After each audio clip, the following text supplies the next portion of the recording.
Hello and welcome back to Coding with Unity. Today we'll be updating our inventory system to allow for item swapping so you can organize your inventory and it won't just be a jumbled mess based off when you pick up the item. So say we wanted to move our bones down here and maybe have our food over here, and we can put all our shields on the top row, and then we can organize out all of our swords.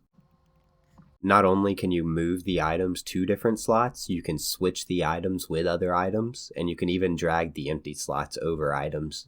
So to get started with making this, if you look at our other project, it does not spawn any of the inventory slots when you start up the game.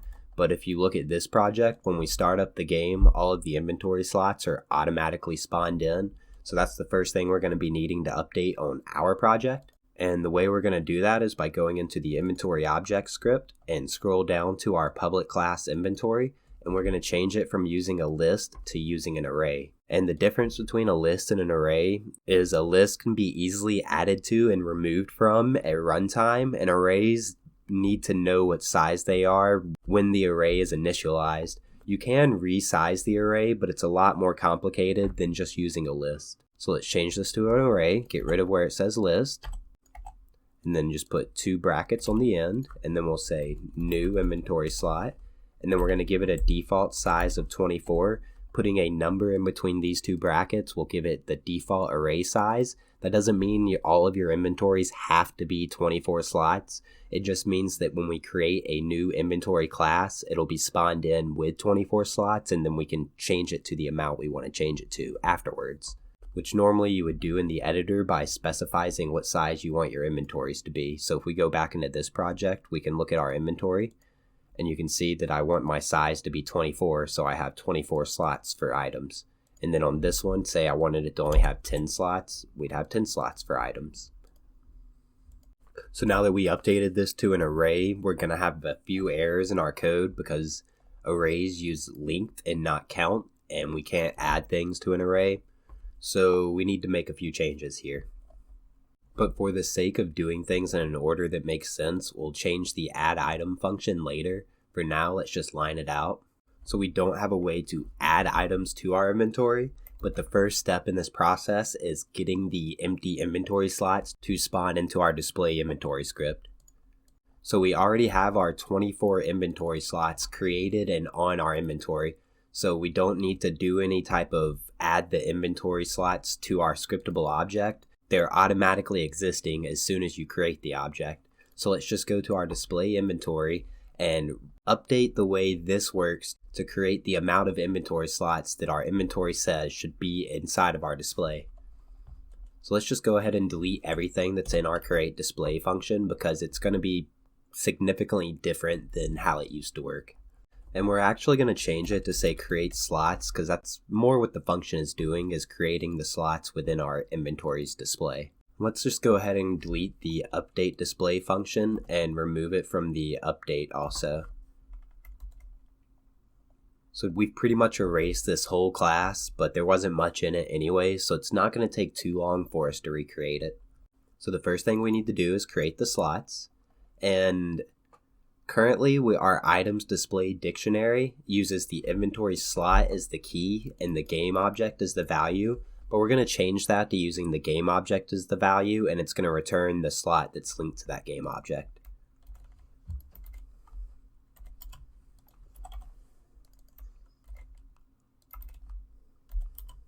So now that we've switched the game object and inventory slots in our dictionary, when we click on a game object prefab that we spawn into our display, it'll give us a nice link to the actual data representation of that inventory slot.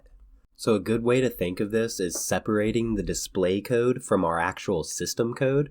The display inventory should only be representing what is happening on your inventory code.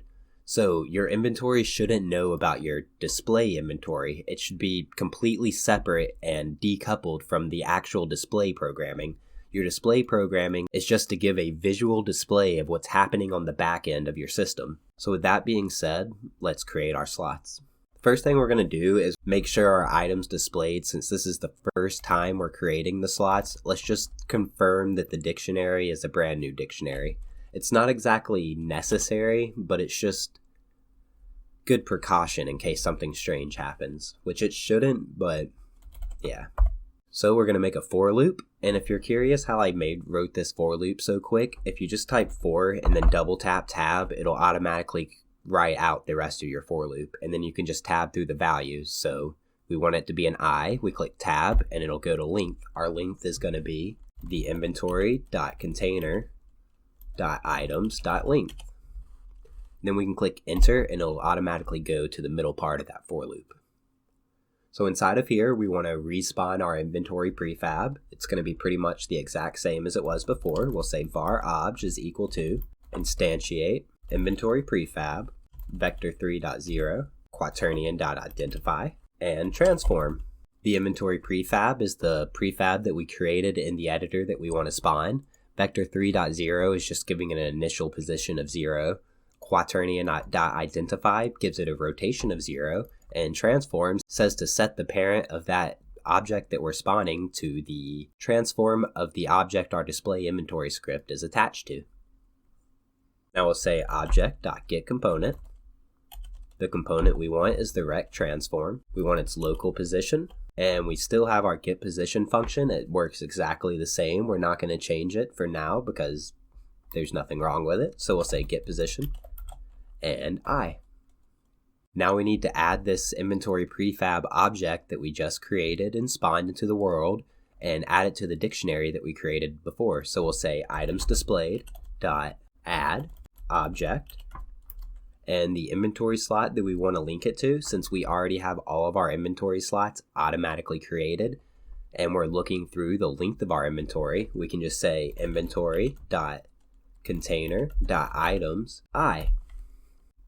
So let's go back into Unity and see if this spawns in all of our empty inventory prefabs. We have an error. Let's see what it is. It's on our application quit. So let's, instead of saying inventory.container.items.clear, we'll say items is equal to new inventory slot and give it a size of 24. Now that we got rid of our errors, let's click play and see if it spawns our empty inventory slots, which it didn't. Nice. And the reason is our inventory size was set to 0, but now once we left the game, the code that we just added made it automatically set to 24. And another problem we have is it's setting our ID to 0, so you'll see if we click play, it's going to spawn bones or axes in every slot. I guess axes is our item 0 in this game, or in this version. In my other project, it's bones. So we need to automatically set our ID to -1, and the way we'll do that is by going back into our inventory object to the inventory slot class, and we'll just set ID to equal -1. Then let's set this back to 0, click play, leave play, and it's not -1. Excellent. Let's go back into our code. One thing we're going to do real quick is create another one of these with no arguments, and instead it's just going to set it to -1, null, and 0. Set our size back to 0, and let's see if this would put it to -1. And it did. Excellent. And the reason that worked is because this is the default constructor that's going to fire when it creates the new inventory slots on our inventory class when an inventory object gets created or recreated when we leave the game. So now let's click on play, and it should be a bunch of empty slots. It's not. Nice. Let's look at our prefab and see if it has an item already on it. Oh, well, that would probably be why. It's spawning it in with an item already on it. That makes sense. So let's set our source image to, if we set it to none, it's going to have a giant white box on it. So if you go all the way down to the bottom, we can use a UI mask. Then let's also go to our text and get rid of the 1 that's on it so it won't have anything on the text when it's initially spawned. And while we're here, let's also change the color. Let's make it a little darker and put the alpha to about 50%. Now we can leave the prefab editor, click play, and see what it looks like. I think that looks a lot better. And another thing we can change is go to our inventory screen, and let's change this to always just being on the right side of the screen. Let's change our space between the items to 50 and click play and see what this looks like. Looks like we have enough room for another row of items actually, so let's go ahead and add another row. So we can set the default size from 24 to 28. Later, I think we'll think of an easier way to change the default size, but this is just how we're going to have to do it for now.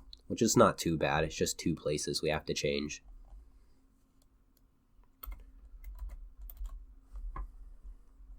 Oh yeah, that's another way you can do it. If you hit clear, it'll just automatically update it to a default version of itself. So let's click play. We have 28 slots now, but let's move it to the right and down a bit. I know this is just really unnecessary, but we might as well make it look good, right? So let's try 75, and it was on 160. Let's try 140. Maybe move it up just a little bit, and it should look good. Try 150. I think that looks a lot better. Cool. So now if we try to pick up items, it's not going to work because our add items function isn't working. So let's go back into our scripts and recreate the add item function. So inside our inventory object, let's unline the code that we lined out earlier.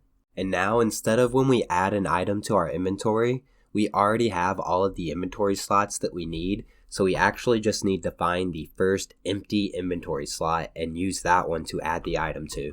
Let's get rid of this and get rid of this. And we have to think of a new way to add the items in. And while we're here, we can change this count to say length. So let's create a new function for finding the first empty slot inside of our inventory. We'll call it public inventory slot, so it'll return the inventory slot in case we need to do anything with it. And we'll call it set empty slot. Maybe it should be called set first empty slot, but that's kind of a long name, so we'll just say set empty slot. And inside of here, we need to loop through all of our items. So we'll say for int I equals 0 if I is less than container.items.length. Then we're going to look for our first item that has an ID of -1. So we'll say container.items I.id is less than or equal to -1. It probably can never be anything other than -1, but there's no reason not to check for less than or equal to, right? And if we do find one that is less than or equal to -1, we'll say container.items I.update slot, which is a function we still need to create. So let's just line this out for now. And we'll go into our inventory slot class, and we need to create a new function called update slot. And it's actually going to do the exact same thing as our constructor. It's just going to be called update slot instead. We could create a new version of the inventory slot, but I believe that would then break our linking between our game object and our inventory slot. So it's easier to just update the current inventory slot that exists. So we'll say public void update slot, then unline the line that we lined out and say .update slot. And in the set empty slot, we want to pass in the arguments for an item, and we'll call it _item, and an amount called _amount. Then we can use the item that we pass in to find the ID. We can pass the item directly, and then we can pass the amount directly. Now let's return the item that we just updated. This is just in case when we set the empty slot, if we need to do anything with it inside of this function, we'll have an automatic reference to it when we set it. I don't think we'll need to do anything with it, but future-proofing.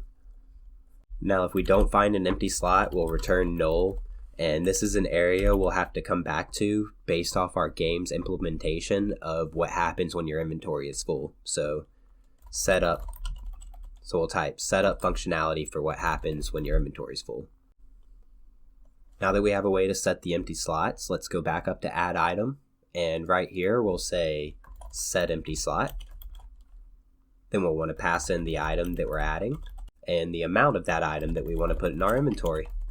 And we'll also put this here. And that's all we need to do for the add items function. So let's go into our display inventory and let's think of a way to display our inventory, because right now we're just creating empty slots. And like I said before, you want to just have this be a representation of what's happening in your inventory. So it's probably not best to put this in update. You technically only need to fire the display update when something happens in your inventory. But for now, we're just going to do all the display updates inside of update. And maybe later down the road, we'll set it up to where it only fires when something changes inside of your inventory. So let's make another function. Public void update slots. And inside of here, we need to loop through our dictionary. So we'll say for each, and then we'll say key value pair. And the key value pair that we want is game object, inventory slot. We'll call it _slot. and we want to look for these slots inside of our items displayed dictionary. So now we can say if underscore slot.value.id is greater than or equal to 0. That means the slot that we're currently looking at has an item in it. So we need to update the slot to display that item. And then otherwise there isn't an item, so we need to clear that slot out to display no items. And the way we're going to do this is by saying slot.key.transform.getChild 0.getComponent in children. The component we want is the image, and we want the sprite of that image, and we'll set that to be the inventory.database.getItem. And to get the item, we need to pass the ID of that item. So we'll say underscore slot.value.item.id. And then we'll say .UI display. And just an update on why this seems so weird and why we are not just storing the UI display directly onto the item. So it would seem a lot easier to say underscore slot.value.item.UI display.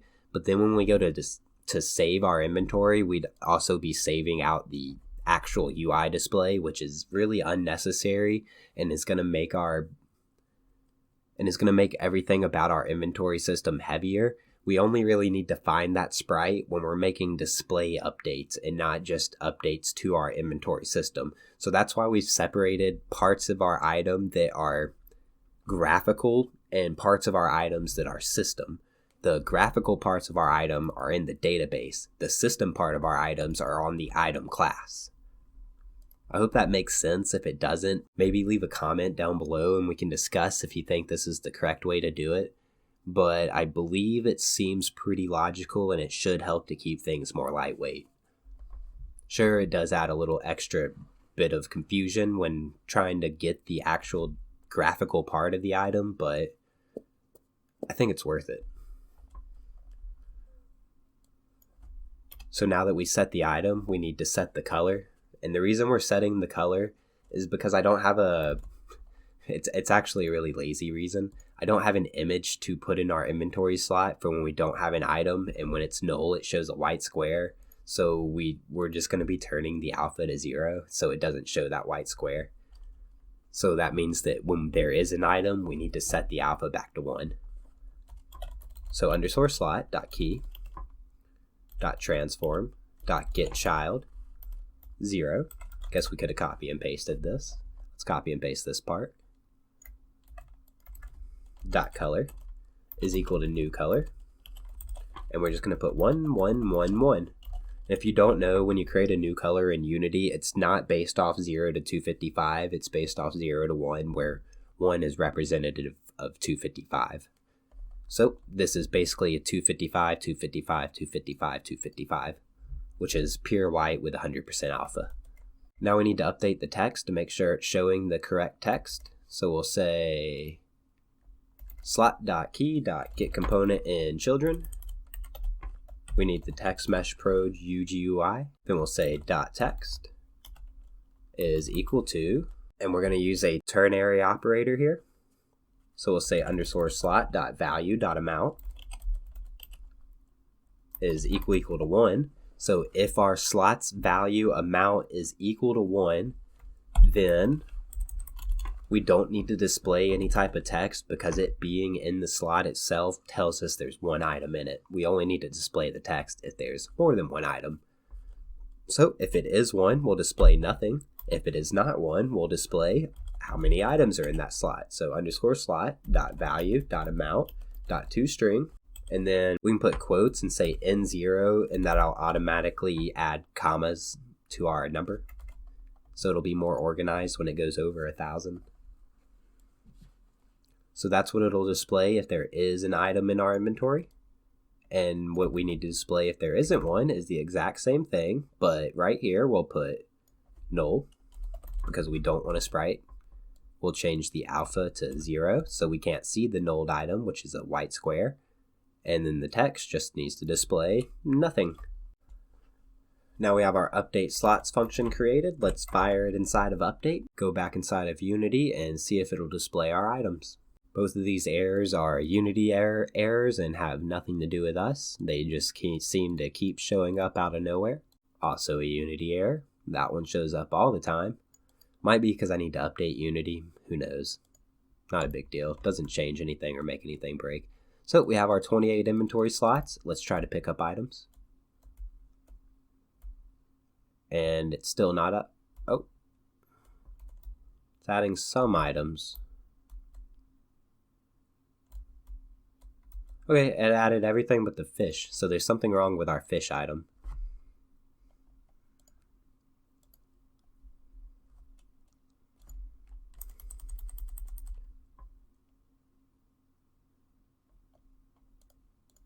Well, let's look. Is it actually adding the fish to our inventory and it's just not displaying it, or what? Let's look at our inventory. Right now there's nothing in it. Let's pick up a sword.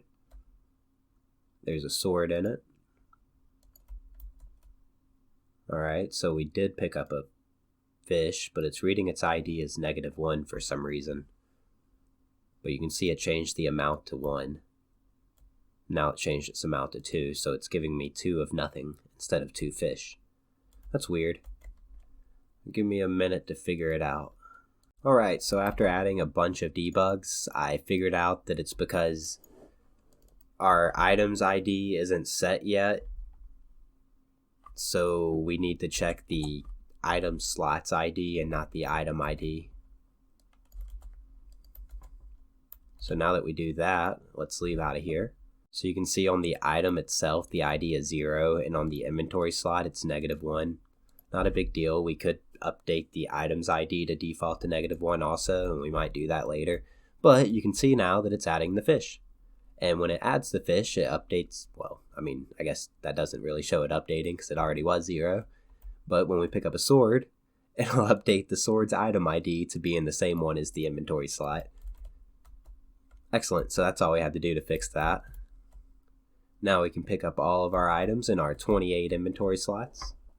And after a unnecessary amount of time, we can actually get to the item swapping now. First, let me remove all the debugs I added. So just to reiterate, all we changed was right here. Instead of items.item, it's just items.id.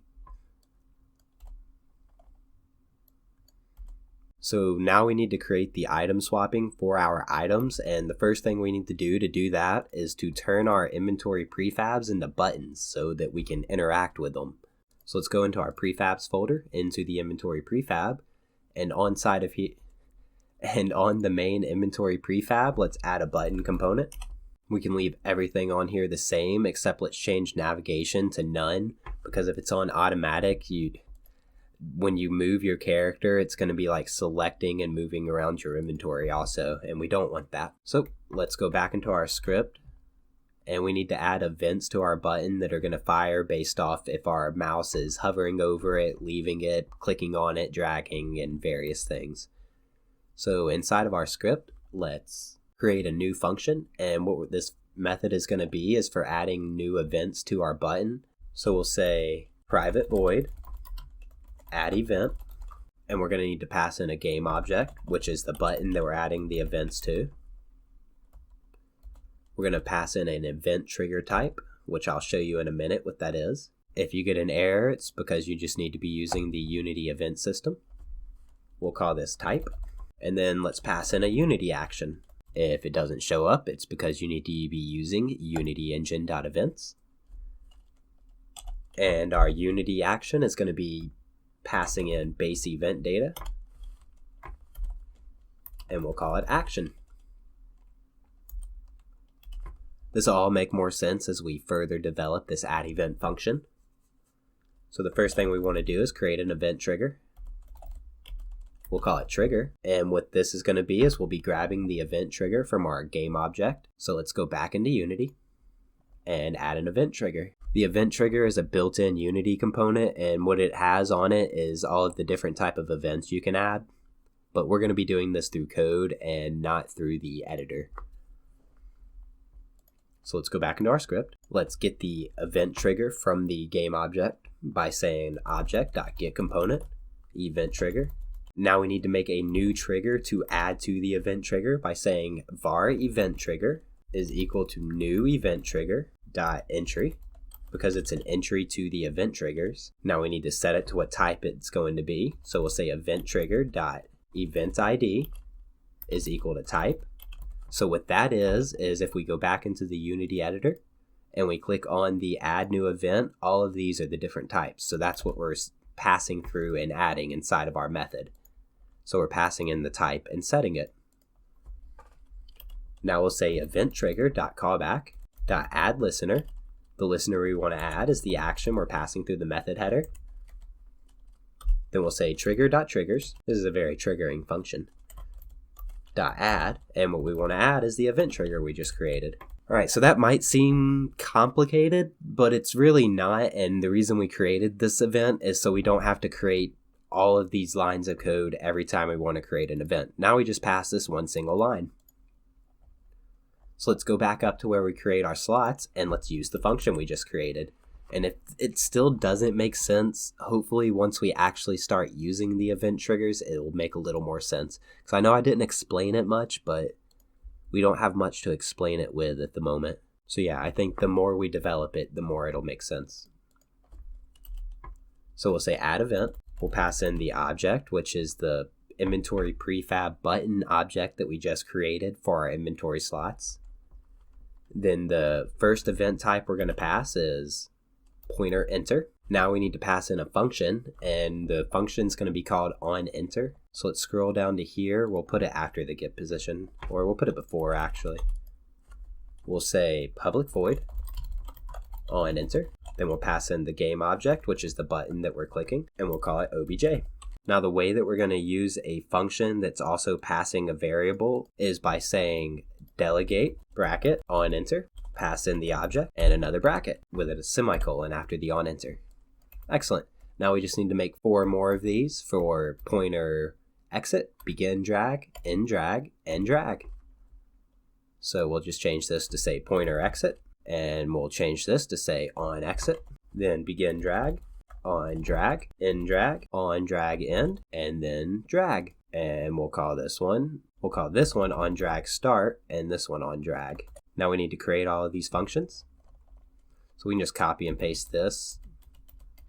We'll call it on drag or on exit, on drag start, on drag end, and on drag. Save it, scroll up, make sure we typed everything correctly. We have no errors. So every time we add in buttons, it's going to automatically add all of these functions to it. So when we enter an object, it'll fire on enter. When we leave an object, it'll fire on exit. When we start to drag on a button, fires that, and so on. So why did we add these? We need to add these so that we can actually click on our object, drag it, and drop it into another slot. So let's start doing this. So when you start dragging it, we need to create a copy of the item that you're dragging to represent that it's on your mouse and that you're dragging it around. Keep in mind that this is just a visual representation of the button you clicked on and has nothing to do with the system part of that item. We're just visually representing that we're trying to move this item. So we need to create an object to store the visual representation on. We'll call it mouse object because it's an object that's following our mouse. And it's going to be a new game object. When you call a new game object in Unity, it actually instantiates an empty game object into your scene. Now we need to add a rect transform to this mouse object. So we'll say var rt equals mouse object.add component rect transform. Then we'll say rt.size delta is equal to new vector2 50/50. This just makes sure that the sprite that we're displaying is the same size as the item that we are clicking on inside of the inventory. Now let's set the parent of our mouse object to be the canvas that our inventory is displayed on. So we'll say mouse object.transform.setParent. And since we're on the display inventory script, which is stored on a canvas, we can just say transform.parent. So now we need to check, is there actually an item in the item slot that we're trying to drag from? So we'll say if items displayed object, which will return the inventory slot that's connected to that object. Then we'll just check its ID, and if it's greater than or equal to 0, that means there's an item on that inventory slot. So we need to add an image component and set that image. So var image is equal to mouse object dot add component image, then image dot sprite is equal to inventory dot database dot get item, items displayed, obj dot id dot ui display. Now if this still looks complicated to you, go back to where I explained why it's complicated and re-listen to it. And then we need to set the raycast of the object that we're creating to be false, so that, because otherwise this sprite image rect transform that we're creating is going to be in the way of our mouse and will never fire the on pointer enter or when we enter into another inventory slot. So we need to make sure that the mouse ignores this object theoretically. Cool, so let's see if this works. Let's go back into Unity. Let's pick up some items.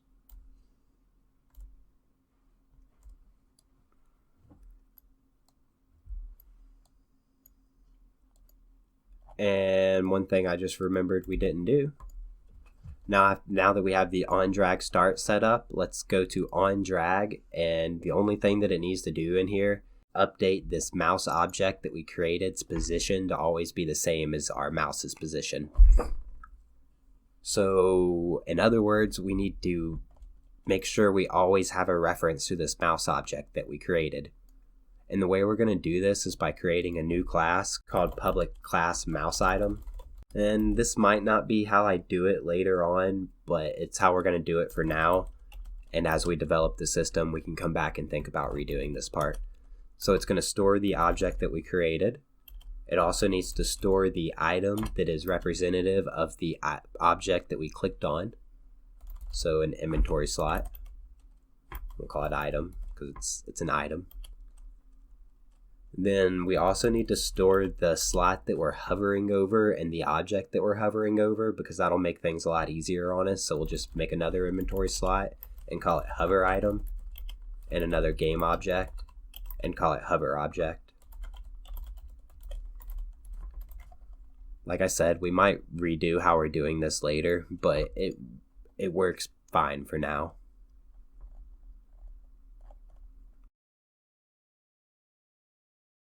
And then later down the line, we'll actually move this mouse item off of the display inventory into a different class that can be easily accessed by any class.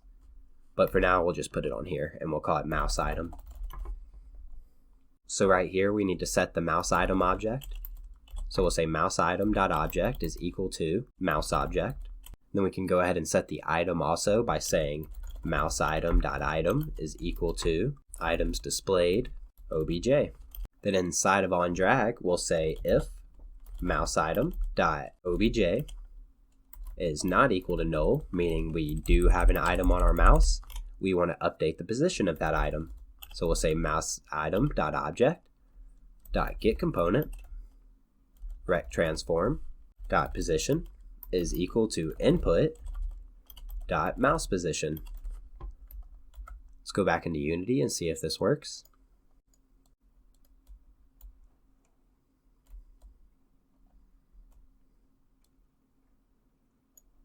We're getting an error. And that's because we need to say mouse item equals new mouse item. All right, let's pick up an item and try it again. And there we go. When we click on it, it follows our mouse, but when we let go of it, it just leaves it on the screen. So we're just creating a bunch of sprites, and it follows us. So now when we need to make it delete the item off of the mouse, which will be an on drag in, we'll say if mouse item.hover object. If it exists and is not null, that means we have our mouse over a slot that the item can be placed into. Otherwise, we're trying to drop the item in a slot that doesn't exist, but either way, we want to delete the item that's on the mouse. So we'll say destroy mouse item.object, and then we'll also set the mouse item.item to be null. So now if we go back into Unity, when we stop dragging the item, it should just delete it instead of leaving it on our scene. Excellent. We're getting somewhere. So the next thing we need to do is set up this hover object, which will be an on enter and on exit. On enter, we'll say mouse item dot hover object is equal to obj, and then if items displayed dot contains key obj, then mouse item dot hovering item is equal to items displayed object. This means that we're making sure that whenever we enter an inventory slot button, that it sets our mouse items hover object to that slot so that we always know which object our mouse is over by accessing this. And then we're just going to check to make sure that that object that we're hovering over is an actual items displayed object, and if it is, we'll set the mouse items hover item to that object, or to that inventory slot, which we're representing as hover item. I guess hover slot would have made more sense, but hindsight's 20/20.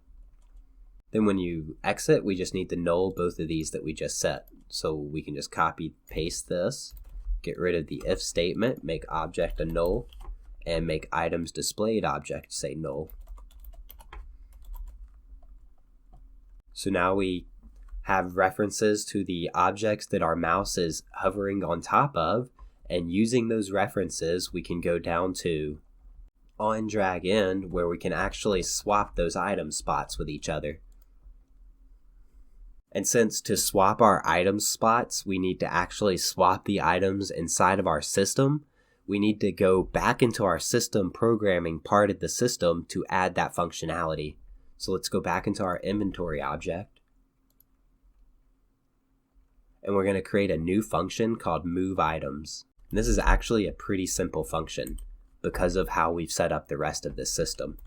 So we'll say public void move item, and what we're going to pass in is inventory slot item 1 and inventory slot item 2.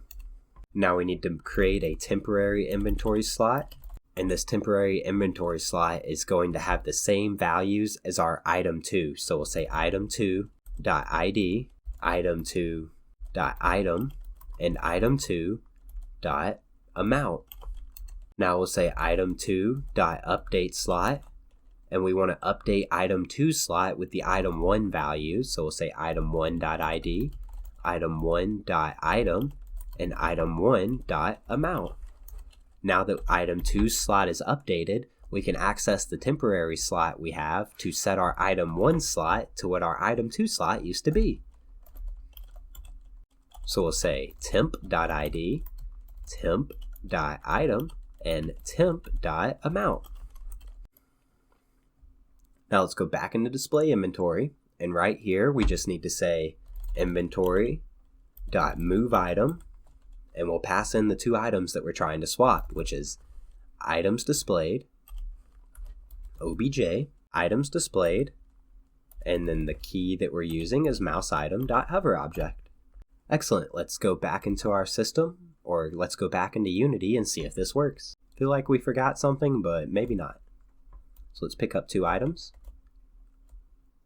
Let's first just try to drag it to an empty slot. Worked perfect. And it's working perfect with that. Let's pick up some more items and see if it's actually working. Well, that was weird. I think that was fine, but I can't really tell. That went too fast. Yeah, it seems like everything's working just fine. Let's try to swap slots with some items. Cool. Let's move some down here. Let's move these right here. Put these here. Actually, we'll move them here. Awesome. Everything seems to be working perfectly. The only thing I want to do now is let's create a way to remove items from your inventory. Say if you click it and drag it outside of your inventory and drop it, let's just make it delete the item so that you guys know how to do it. So in case you want to keep developing this further than I'm releasing videos, at least you have that bit of functionality already added in. So let's go back into the editor or into the IDE. And this is actually the place where we're going to do that. We already sort of had it set up, but we do need to create a new function since what removing the item is doing is system programming and not display programming. We just need to represent in the display that it was removed, and we need to say that this is the object that needs to be removed, but we're not actually removing it in the display inventory. We're going to remove it in here, which is the inventory object script. And on here, let's scroll down to the bottom above save, and we're going to create a new method and call it public void remove item. Then we need to pass in the item that we want to remove. Then let's make a for loop. We're looping through our container.items. .length. Then we'll say if container .items I .item is equal to underscore item, meaning the item in our inventory is equal to the item that we're trying to remove. If so, we'll say container .items I .update slot, and we just want to update it with -1, null, and 0. Now let's go back into the display inventory, and we'll say inventory.remove item, items displayed, obj .item. Let's go back into Unity and see if that worked. And if it did, I think that's the last thing we needed to do. So let's just go ahead and pick up a bunch of items. We'll actually test the saving to make sure the saving and loading is working too before we end the video off. Alright, the item swapping still working, and now we can remove items. Cool. Let's try to load the inventory and see what happens. I'm clicking the load button and nothing's happening, and I remember why. We need to edit the loading code, but it's not a lot of editing. It's like 2 lines, so no worries. So let's go back into our inventory object to the load script. And it is a shame we have to make this change, but it's fine. It's not a big deal. So right here, we're setting the container to be we're copying our current container to a brand new container, but instead we're actually needing to loop through the container and update the inventory slots that are inside of there because of how we're doing the display inventory script. And that's what I mean by it's a shame, because I inadvertently they are decoupled from each other, but I forced myself to do a specific type of programming inside of the system code because of the way that I'm displaying my inventory, which isn't a big deal really, but it probably could have been avoidable. But it still works really well, and it's actually maybe better in the long run. So we'll say container.items.length, because we need to loop through all of our container and update it instead of creating a new one. And right here, we're going to say inventory new container. And now we're just going to look through the new container and update it to our current container. So we'll say container.items I .update slot new container .items I .id new container .items I. Let's just copy this.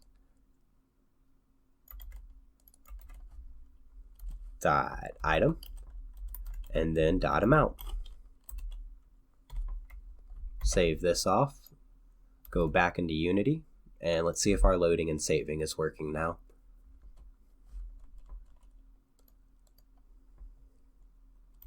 Let's pick up a bunch of items and we'll save first, and then we'll close and try to load. Let's also swap the item positions around to make sure it's saving the item positions.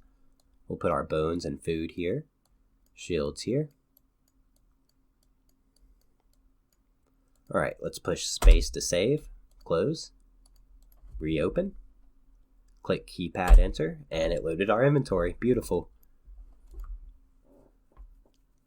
So I think that's a good stopping point for today. This video was way longer than I expected, but we got it all done. Everything works perfect.